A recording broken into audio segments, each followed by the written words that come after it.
Assalamualaikum warahmatullahi wabarakatuh. Marilah tuan-tuan, kita mulakan majlis ini dengan sama-sama membaca Ummul Kitab Al-Fatihah. A'udzu billahi minasyaitonir rajim. Bismillahirrahmanirrahim. Alhamdulillahi rabbil alamin, arrahmanir rahim, maliki yaumiddin. Iyyaka na'budu wa iyyaka nasta'in. Ihdinas siratal mustaqim. صراط الذين أنعمت عليهم غير المغضوب عليهم ولا الضالين آمين.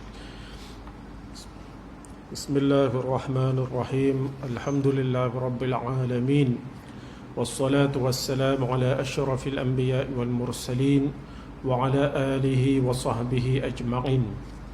سبحانك لا علم لنا إلا ما علمتنا إنك أنت العليم الحكيم. رب اشرح لي صدري ويسر لي أمري واحلل عقدة من لساني يفقهوا قولي. اللهم علمنا ما ينفعنا وانفعنا بما علمتنا وزدنا علما يا أرحم الراحمين. وأرنا الحق حقا وارزقنا اتباعه وأرنا الباطل باطلا وارزقنا اجتنابه واجعلنا ممن يستمعون القول فيتبعون أحسنه وأدخلنا برحمتك في عبادك الصالحين. ولا حول ولا قوة إلا بالله ولا حول ولا قوة إلا بالله ولا حول ولا قوة إلا بالله العلي العظيم. اللهم يسر ولا تعسر وأتمم بالخير يا كريم. وبعد، الحمد لله.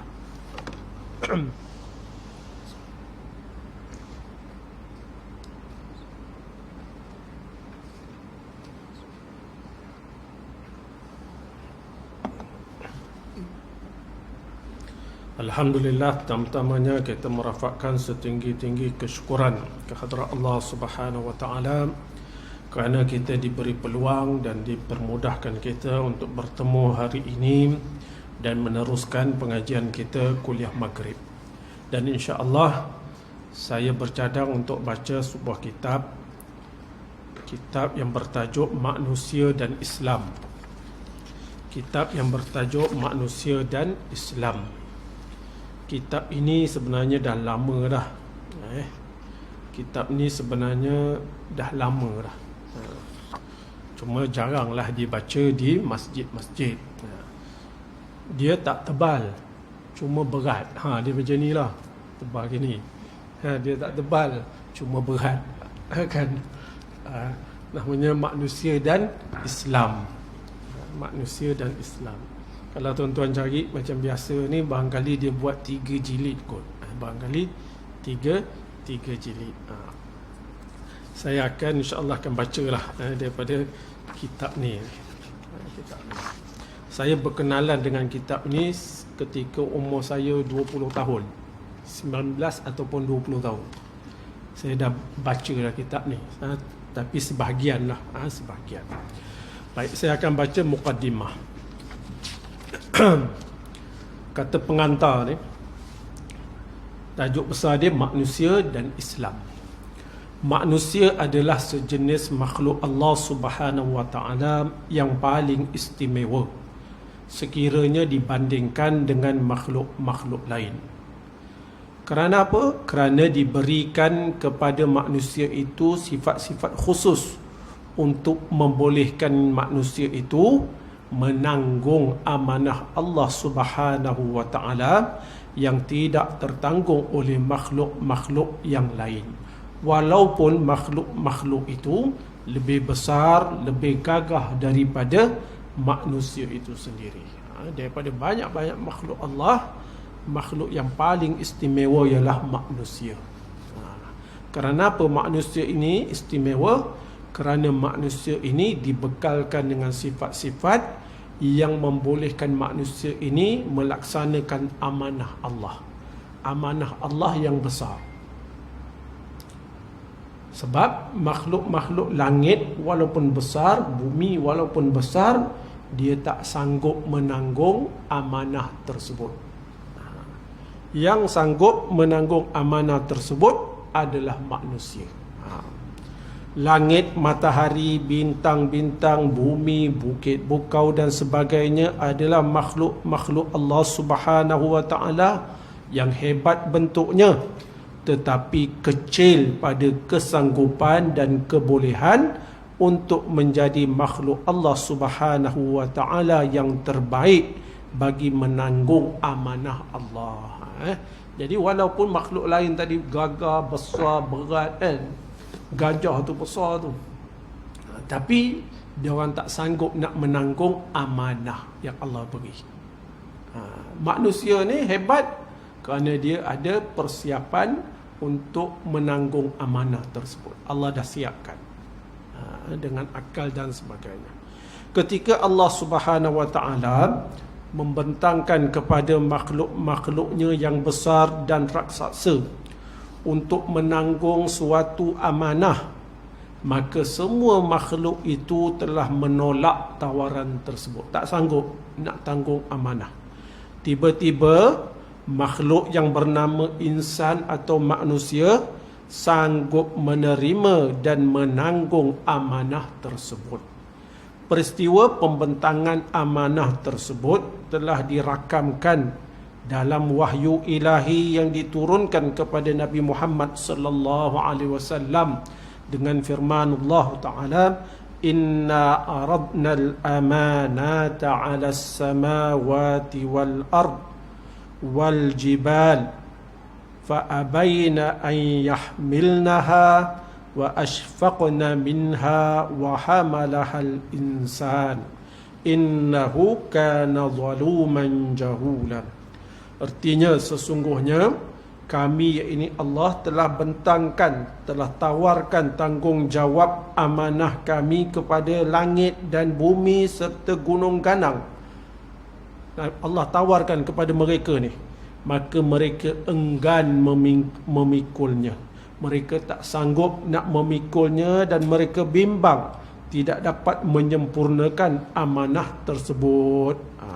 Kerana apa? Kerana tidak ada pada makhluk tersebut persediaan untuk memikul amanah. Langit, bumi, gunung ganang tak sanggup nak pikul amanah pasal Allah tak siapkan benda-benda untuk memikul amanah. Maka mereka tak sanggup. Dan pada ketika itu manusia dengan persediaan yang ada padanya sanggup memikul amanah tersebut. Ingatlah sesungguhnya tabiat kebanyakan manusia adalah suka melakukan kezaliman dan suka pula membuat perkara-perkara yang tidak patut dikerjakan. Manusia sanggup menerima amanah tersebut. Dan kebanyakan manusia, perangai dia ialah suka melakukan kezaliman. Dia suka buat perkara-perkara yang tidak perlu. Ini kebanyakan manusia. Tapi di sana ada manusia yang melaksanakan amanah seperti mana yang diperintah. Kata Imam Al-Qurtubi, penyusun kitab tafsir Al-Qurtubi, ketika mentafsirkan ayat-ayat di atas, ini inna aradunal amanata 'ala samawati wal ard wal jibal, katanya Rasulullah sallallahu alaihi wasallam bersabda, Allah Subhanahu wa taala berfirman kepada Nabi Adam alaihi salam, wahai Adam, aku telah membentangkan amanah kepada langit dan bumi, tetapi semuanya itu tidak sanggup menerimanya. Apakah kamu sanggup menerimanya, wahai Adam? Nabi Adam AS pun menjawab, ya, hamba sanggup menanggung amanah tersebut. Baik. Apakah amanah yang telah ditolak oleh langit dengan segala keagungannya untuk menerimanya? Apakah amanah yang tidak sanggup dipikul oleh bumi dengan segala kehebatan bumi ni? Apakah jenis amanah yang telah menakutkan bukit bukau gunung ganang untuk memikulnya? Tiba-tiba manusia yang bernama insan yang serba kerdil tiba-tiba sanggup menerima amanah tersebut. Apa amanah itu? Nabi Adam sebagai manusia pertama telah sanggup menerima amanah itu. Apa amanah itu? inni ja'ilun fil ardi khalifah. Ini sesungguhnya kata Allah, aku hendak menjadikan seorang khalifah di atas muka bumi. Itu amanah yang tak sanggup dipikul oleh makhluk-makhluk yang lain. Tiba-tiba sanggup dipikul oleh manusia yang serba kerdil, tetapi Allah siapkan pelbagai sifat-sifat keistimewaan untuk membolehkan manusia ni menanggung amanah tersebut. Apa amanah tadi? Menjadi khalifah di atas muka bumi. Boleh? Baik. Manusia sebagai khalifah berkewajipan untuk menanggung amanah yang telah diberikan oleh Allah Subhanahu wa ta'ala. Manusia sebagai khalifah. Sifat khalifah yang digelarkan kepada makhluk yang bernama insan itu memang sesuai dengan amanah yang diterima untuk dilaksanakan.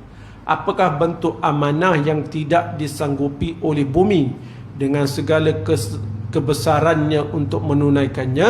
Menurut jumhur ulama, amanah itu ialah tadi jadi khalifah tadi kan. Amanah tu ialah menjadi khalifah. Apa makna menjadi khalifah? Ialah kewajipan menegakkan agama Allah Subhanahu wa ta'ala, iaitu Islam, atau kewajipan melaksanakan tugas terhadap agama Allah yang diberikan kepada manusia. Jadi tugas utama manusia ni, amanah yang besar ini ialah manusia ini perlu menjadi khalifah, iaitu menegakkan agama Allah di dalam kehidupan ini, menegakkan Islam. Kita sanggup menanggung tanggungjawab melaksanakan tugas-tugas agama ini. Tugas-tugas agama apa? Iaitu melaksanakan perintah Allah, iaitu Islam, melaksanakan Islam. Din Allah ataupun agama Allah Subhanahu wa ta'ala yang disebut Islam adalah suatu amanah. Kita menganut Islam, kita beragama dengan agama yang Allah tetapkan, Islam. Bila kita berpegang pada Islam, maka kita sebenarnya sedang memikul suatu amanah. Amanah yang mana? Yang Allah nak bentang pada makhluk-makhluk selain manusia tadi. Tiba-tiba manusia, makhluk-makhluk lain tadi menolak. Pasal makhluk lain tak sanggup nak melaksanakan amanah agama ini di dalam kehidupan. Sebab ada makhluk yang binatang namanya haiwan, dia tahu makan, dia tahu minum, dia tahu berhubungan, dan dia tahu tidur. Itu je.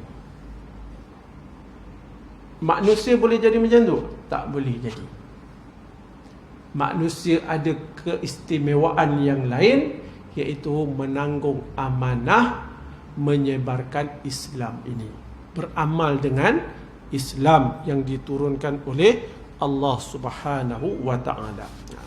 Salah satu tugas utama Rasul yang juga insan terhadap agama Allah Subhanahu wa ta'ala adalah menerima wahyu yang merupakan ayat-ayat Al-Quran.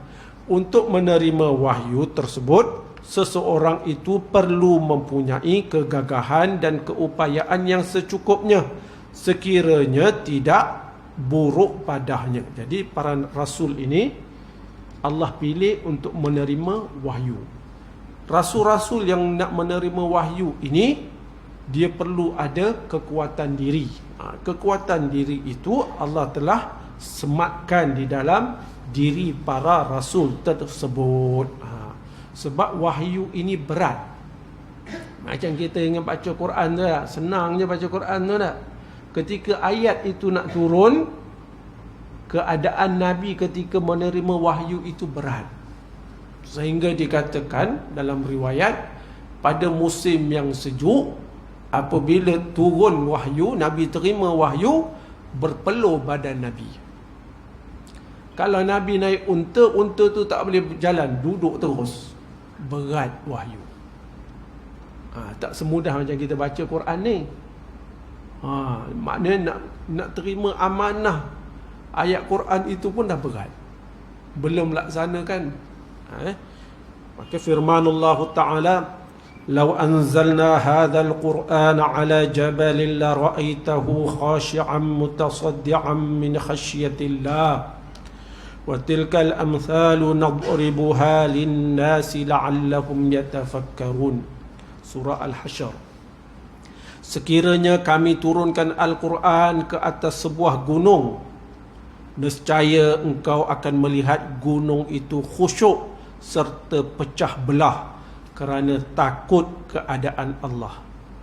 Dan ingatlah, misal-misal perbandingan ini kami kemukakan kepada umat manusia supaya mereka memikirkannya. Jadi Allah turunkan wahyu ini kepada Rasul pilihannya yang telah disiapkan dengan pelbagai sifat-sifat keistimewaan. Sehingga kalau Al-Quran tu nak diturunkan kepada bukit yang gagah ni, nescaya bukit itu pecah kerana tidak sanggup menanggung amanah tersebut. Mengapa bukit yang begitu gagah dengan batu-batu pejalnya dan tegak di dalam bumi tunjangnya akan hancur berkecai apabila diturunkan Al-Quran, iaitu wahyu kepadanya? Tidak lain melainkan kerana terlampau takut kepada Allah Subhanahu wa Ta'ala dan juga kemurkaan Allah. Sekiranya amanah dari wahyu itu tidak dapat dilaksanakan dengan sebaik-baiknya. Pasal tu makhluk-makhluk ini takut. Takut nak terima amanah ni. Takut tak dapat melaksanakan tanggungjawab wahyu tersebut. Jadi kita dilahirkan di atas muka bumi ini sebagai suatu makhluk yang istimewa kerana kita dipersiapkan dengan alat-alat untuk mentadbir alam ini dengan agama. Kita dipersiapkan dengan perkara-perkara untuk menanggung wahyu. Ini Al-Quran tadi lah, bukan kita terima wahyu, melaksanakan ajaran wahyu di dalam kehidupan kita. Baik. Apabila wahyu-wahyu Allah Subhanahu wa Ta'ala yang merupakan suruhan dan larangan agamanya diturunkan kepada manusia, maka seluruh manusia daripada kalangan para rasul yang ditugaskan untuk menerima wahyu itu dapat menerimanya dengan baik. Bukan sahaja Nabi Muhammad sallallahu alaihi wasallam yang menerima wahyu-wahyu itu, malahan orang yang sebelumnya, iaitu para rasul dari Nabi Adam alaihissalam sehingga Nabi Muhammad sallallahu alaihi wasallam telah menerima dan melaksanakan tugas sebagai penerima amanah untuk menegakkan agama Allah Subhanahu wa Ta'ala. Tadi ayat tadi kata kebanyakan manusia ini suka menzalimi diri. Itu kebanyakan manusia. Tetapi para rasul telah melaksanakan amanah yang Allah perintahkan. Kita tak boleh cakap alah sama je, dia ni pun sama, dia tu pun sama je. Itu salah. Sama tak sama, tengok apa matlamat dia. Dia berpegang dengan apa. Para rasul merupakan orang yang telah melaksanakan amanah yang diberi oleh Allah Subhanahu wa Ta'ala. Amanah apa tadi? Menyampaikan wahyu. Syara'a lakum minad dini ma wassa bihi Nuhan walladhi awhayna ilayka wa ma wassayna bihi Ibrahim wa Musa wa Isa an aqimud dina wa la tatafarraqu fihi. Ini amanah. Allah Subhanahu wa Ta'ala menyatakan dalam surah Asy-Syura, artinya Allah telah menerangkan kepada kamu antara perkara-perkara agama yang ia tetapkan hukumnya apa yang telah diperintahkannya kepada Nabi Nuh dan yang telah Allah wahyukan kepada Nabi Muhammad, dan juga yang kami perintahkan kepada Nabi Ibrahim, Nabi Musa, Nabi Isa. Ini Allah beritahu. Kami perintahkan kepada Nabi-Nabi itu semua tu apa dia? An aqimuddin wala tatafarraqu fi. Tegakkanlah agama dan janganlah kamu berpecah belah atau berselisih pada agama ini. Makna tegakkan agama, kamu gunakan wahyu yang aku turunkan ini untuk menegakkan agama dan kehidupan kamu. Jangan sekali-kali kamu bercerai-berai ataupun kamu tinggalkan panduan yang Allah Subhanahu wa taala turun. Itu amanah yang Allah pikulkan kepada manusia. Boleh faham macam tu? Bolehkah? Dia susah buku ni dia bukanlah buku macam ini syarat wajib apa sunat, itu senang itu. Ini susah. Ini fikrah. Jadi tanggungjawab kita, tanggungjawab para rasul tadi apa? Menegakkan agama. Tegakkan agama dan jangan berpecah belah daripada agama. Makna apa pun kita nak buat mesti berpandukan kepada panduan yang diberi oleh Allah Subhanahu wa taala. Pasal apa? Pasal itu amanah yang Allah pikulkan kepada kita. Awal-awal tadi saya cakap kan, amanah itu. Allah Subhanahu wa taala, agama Allah Subhanahu wa taala, agama Allah Subhanahu wa taala adalah amanah Allah Subhanahu wa taala. Jadi Islam ini amanah yang Allah beri kepada kita. Diberikan kepada manusia amanah itu bukan sahaja untuk mereka laksanakan tugas-tugas agama itu untuk diri sendiri, malahan perlulah dilaksanakan agama tersebut untuk keluarga, masyarakat dan juga negara. Islam tadi itu bukan hanya untuk kita amalkan sendiri-sendiri. Islam yang Allah beri amanah ini pada kita, pada manusia ini, perlu dilaksanakan dalam semua aspek kehidupan kita, baik yang berkaitan dengan kehidupan individu, keluarga, masyarakat maupun negara. Perlu ikut apa? Perlu ikut panduan amanah yang Allah beri tadi. Allah lantik kita sebagai khalifah. Apakah itu agama? Apa erti Islam? Tadi kan agama Allah ini amanah. Jadi dia nak ceritalah apa itu agama, apa itu Islam, bagaimana yang dikatakan Islam sebagai suatu cara hidup yang lengkap. Kan selalu kita dengar Islam ini cara hidup yang lengkap. Apa maknanya? Apa makna iman? Apa peranan iman? Apakah hubungan antara Islam dengan iman? Bagaimana memahami Islam dengan sebenarnya? Apakah Islam hanya untuk akhirat saja? Ada orang kata ikut Islam. Maknanya Islam ni untuk akhirat saja ke? Dunia tak ada kena-mengena ke? Apa dia? Jadi apakah peranan Islam terhadap masyarakat dan negara? Kalaulah Islam ni untuk akhirat saja, jadi apa peranan Islam pula untuk masyarakat dan juga negara?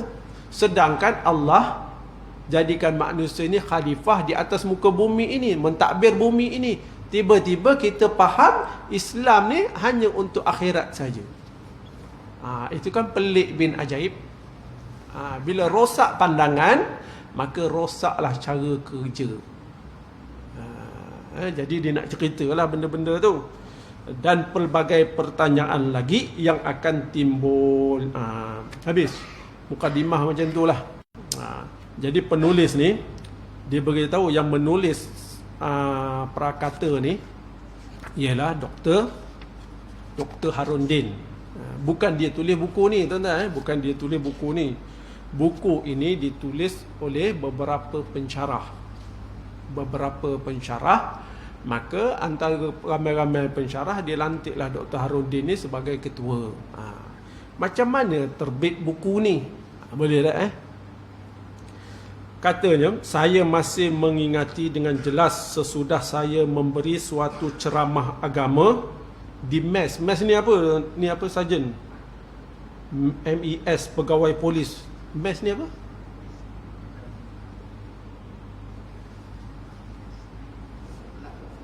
Kelab. Dia beri ceramah di Balai Polis Bukit Aman pada 23 Januari 1977. Dr. Harundin ni dia beri ceramah di Bukit Aman 23 Januari 1977. Dah lama dah buku ni, tuan-tuan. Barangkali ada yang tak lahir lagi pun ada tak? Kan? Dihadiri oleh Tan Sri Muhammad Hanif Omar, Ketua Polis Negara dan pegawai-pegawai tinggi. Dan dah habis ceramah-ceramah itu, datanglah Tan Sri Hanif Omar.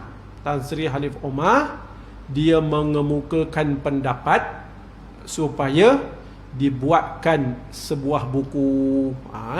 Beliau ni berminat dan mempunyai cenderung yang kuat dari soalan-soalan itu. Ini soalan tadilah, apa itu Islam, apa itu agama, apa tujuan Islam.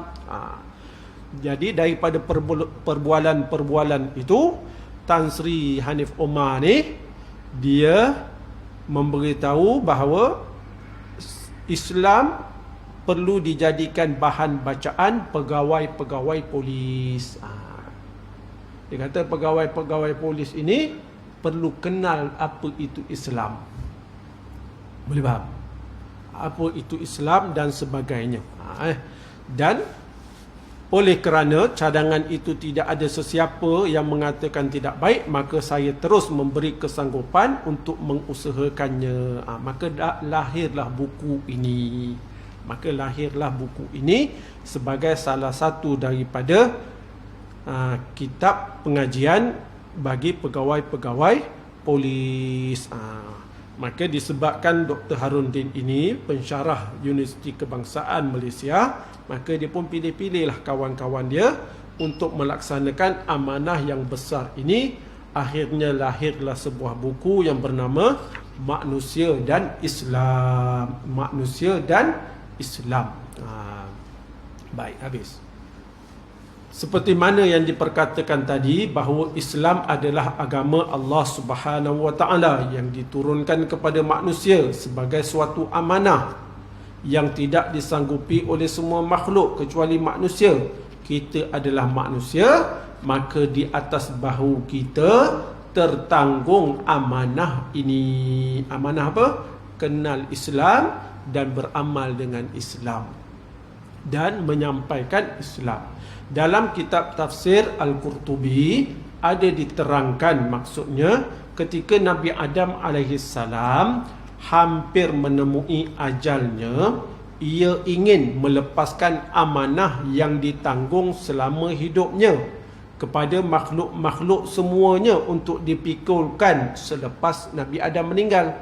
Akan tetapi tidak ada suatu pun dari makhluk-makhluk Allah itu yang sanggup menerima amanah tersebut, melainkan anak-anak Nabi Adam alaihissalam.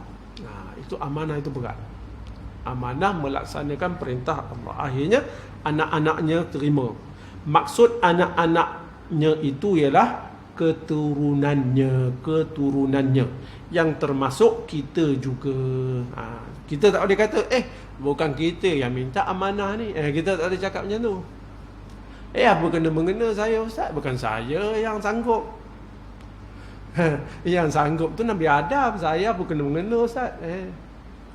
Tapi kita terima untuk dilahirkan, maka kita bertanggungjawab untuk memikul dan meneruskan amanah tersebut. Gitu tak? Maksud anak-anaknya itu ialah keturunannya yang termasuk kita juga. Di atas bahu kita sekarang tertanggung amanah Allah Subhanahu Wa Taala yang amat berat. Untuk itu, bagaimana kita hendak melaksanakan amanah tersebut sekiranya kita belum mengetahui apakah bentuk amanah itu, bagaimana caranya menunaikan amanah itu, Apa jadi sekiranya amanah itu tidak ditunaikan? Apa ganjaran dan balasan kepada orang yang melaksanakan amanah itu? Apakah manusia semua telah melaksanakan tanggungjawabnya terhadap amanah itu? Jadi kita kena kenal lah apa itu amanah. Kalau kita tak laksanakan amanah, apa pula akan jadi pada kita di dunia dan juga akhirat? Kalau kita laksanakan amanah tersebut, apa pula yang Allah akan balas kebaikan pada kita? Itu. Siapa pula yang melaksanakan amanah, siapa yang tak laksanakan amanah dalam sejarah kehidupan manusia, maka dia ceritakanlah. Saya cerita macam senang tuan-tuan tak? Cerita macam senang tak? Nanti cerita tengah-tengah ni macam-macam cerita, kita dengar je lah tuan-tuan. Untuk semua persoalan seperti inilah buku ini disusun dengan cara yang mudah melalui peringkat demi peringkat. Maka dia susun ni bahagian demi bahagian untuk memudahkan kita memahami perkara-perkara pokok dari persoalan berkaitan manusia dan juga Islam. Peringkat pertama buku ini mengupas tentang manusia. Dari Allah Subhanahu wa taala manusia datang. Untuk Allah Subhanahu wa taala dia dihidupkan, dan kepada Allah Subhanahu wa taala manusia dikembalikan. Kita ni datang pun daripada Allah, hidup pun kerana Allah, mati pun untuk kembali kepada Allah. Makna ada tanggungjawab, bukan ikut suka kehendak kita, bukan. Allah Subhanahu wa taala berfirman ringkas tetapi padat menyimpulkan persoalan ini, wa ma khalaqtul jinna wal insa illa liya'budun, dan ingatlah tidaklah aku menciptakan jin dan manusia melainkan untuk mereka menyembah dan beribadat kepada aku. Allah ciptakan, hidupkan kita dengan tujuan kita menyembah dan beribadat kepada Allah. Beribadat dalam ayat tersebut mempunyai erti yang luas, bukan hanya beribadat dalam erti kata yang sempit dan yang lumrah difahami. Ada orang dia faham ibadat ni apa? Semayang ni lah. Ibadat ni apa? Haji, umrah, zakat. Dia tahu itu je ibadat. Bukan. Tapi Allah beritahu, tidak aku jadikan jin dan manusia melainkan supaya mereka menyembah dan beribadat kepadaku. Makna 24 jam Allah beri, 24 jam tu mesti terletak diri kita ni terletak dalam lingkungan beribadat kepada Allah. Bukan satu hari 5 waktu je beribadat, bukan. Sebab Allah ciptakan jin, manusia dan manusia untuk beribadat. Beribadat berapa lama? Beribadat sepanjang hidup itu. Sepanjang hidup. Maka beribadat ni luas maknanya. Baik. Manusia dalam konteks ini adalah khalifah Allah Subhanahu wa taala yang bertugas untuk merealisasikan agamanya, menyelesaikan tanggungjawab menurut yang semestinya sebagai pemegang amanah Allah Subhanahu wa taala. Jadi ibadat yang luas ni ialah kita hidup sebagai khalifah dalam semua aspek kehidupan kita ni, mestilah tidak bercanggah dengan perintah Allah Subhanahu wa taala. Itu je lah. Boleh. Semua aspek kehidupan kita tak boleh bercanggah dengan perintah Allah. Itu je. Tak kira kita jadi apa. Kita jadi guru, macam tu. Kita jadi engineer, kita menjadi pentadbir. Pentadbir apa ni? Majlis perbandaran, tak kira lah. Kita penjual, peniaga, semua yang kita buat tak boleh bercanggah dengan perintah Allah. Jadi bila kita buat sesuatu sesuai dengan perintah Allah, maka kita dipanggil telah merendahkan diri dan beribadat kepada Allah dalam aspek-aspek kehidupan kita tadi. Bila masuk waktu solat, datang pula ibadat lain. Jadi manusia yang beragama Islam ini, dia sentiasa terikat dengan Allah Subhanahu wa taala. Dia sentiasa terikat dengan Allah Subhanahu wa taala. Peringkat kedua, setelah makhluk yang bernama manusia itu mengetahui tentang dirinya sebagai khalifah Allah Subhanahu wa taala, maka persoalan agama dengan sendirinya timbul. Apa itu agama? Apakah yang diberikan oleh agama kepada manusia? Apa hubungan antara manusia dengan agama? Perlukah manusia ini kepada agama? Semua itu dijelaskan dalam buku ini. Persoalan perlukah manusia kepada agama diberi perhatian khusus dalam buku ini. Bukan saja dapat dibaca kupasan tentang persoalan itu secara ringkas di bahagian awalnya, tetapi juga kupasan yang saintifik disertakan di akhir bahagian ini sebagai suatu bahagian yang khusus menunjukkan penting manusia ini kepada agama. Kan zaman sekarang ni, alah tak ada agama pun tak apa, asalkan akhlak baik. Orang kata tak? Tak ada agama pun tak apa, agama mana-mana pun sama. Kan zaman sekarang ni keluar macam-macam. Dia nak cerita pentingnya manusia ni pada agama. Ini dia cerita banyak, macam-macam lah pendapat orang putih lah, apa benda dia bawa nanti kan. Peringkat ketiga, manusia amat perlu kepada agama. Manusia dan agama adalah seperti irama dengan lagu, jasad dan roh. Makna agama dan manusia tak boleh pisah. Kalau manusia ini dipisahkan dengan agama, manusia itu pasti rosak. Kalau dalam kegiatan manusia itu ada kegiatan yang tidak ada kaitan dengan agama, pasti kegiatan itu membawa mafsadah, keburukan kepada manusia. Boleh faham saya tak? Kalau ada kegiatan manusia buat, tiba-tiba manusia jauhkan kegiatan itu daripada agama, pasti kegiatan itu membawa keburukan bagi manusia. Sebab manusia dengan agama ni, aktiviti manusia dengan agama tak boleh pisah. Itu tanda ketundukan kita kepada Allah. Apa pun kita buat, kita tunduk. Tapi kalau ada orang cuba nak buat sesuatu tanpa ada kaitan dengan agama, maka benda tu membawa kepada keburukan. Contoh dia macam mana? Contoh dia orang nak berhibur. Dia nak berhibur, tapi jangan kait-kait dengan agama. Jangan halal lah haram lah, halal lah haram, jangan. Nak nyanyi je lah. Dia tak ada kait-kait dengan agama. Maka berhibur itu akan membawa kebaikan ataupun keburukan? Pasti keburukan. Dia nak makan, dia nak berseronok, tiba-tiba dia kata jangan ada kait dengan agama. Maka dia akan berseronok ikut hawa nafsu dia. Tak ada halal, tak ada haram.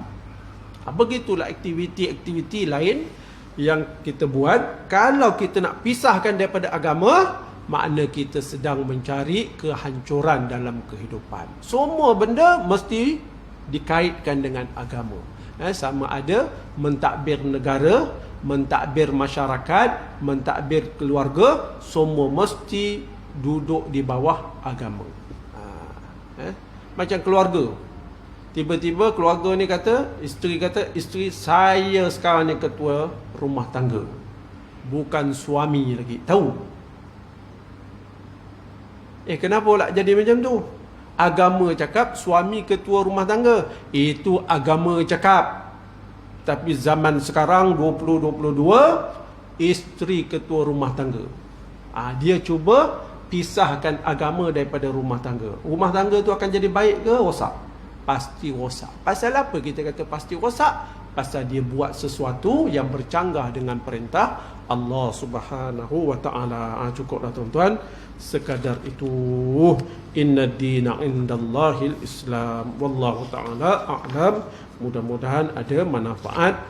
Kalau tuan-tuan nak beli buku ni, tuan-tuan boleh beli. Kalau tuan-tuan tak nak beli pun, tak beli pun tak apa. Tapi kalau tuan-tuan beli, bila saya baca, tuan-tuan fahamlah apa benda yang saya baca. Nanti dia punya cerita panjang-panjang nanti. Wallahu ta'ala a'lam. Subhanakallahumma bihamdik asyhadu an la ilaha illa anta astaghfiruka wa atubu ilaik. Bismillahirrahmanirrahim. Wal 'asr innal insana lafi khusr illa alladhina amanu wa 'amilus solihat wa tawassaw bil haqq wa tawassaw bis sabr. Assalamualaikum warahmatullahi wabarakatuh.